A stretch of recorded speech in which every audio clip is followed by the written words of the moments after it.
Sa gitna ng gabi, may mahiwagang ingay na nagmumula sa kusina ni Mina. Dahan-dahan siyang naglakad sa madilim na pasilyo upang alamin ang totoo. Pagdilip niya sa pinto, isang hindi inaasahang tanawin ang bumungad sa kanya. Ang kanyang pusa na si Kiko ay isang bihasang kusinero na may suot pang apron.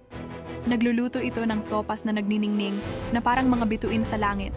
Maging ang mga tinapay ay naglalabas ng malambot at mahiwagang liwanag. Nahuli ni Kiko si Mina, ngunit imbes na magtago, nginitian siya ng bata. Dito nagsimula ang kanilang sikretong pagluluto gabi-gabi sa loob ng kusina.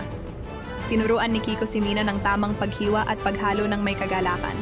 Ngunit sa pag-eksperimento, hindi maiiwasan ang pagkakaroon ng kaunting pagkakamali. Oops! Napasobra yata ang asin sa niluluto nilang mahiwagang pagkain. Sabay silang napangiwi sa alat at nauwi ito sa malakas na tawanan.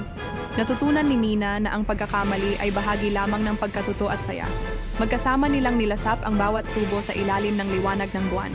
Dahil ang pinakamasarap na sahog sa buhay ay ang tunay na pagkakaibigan.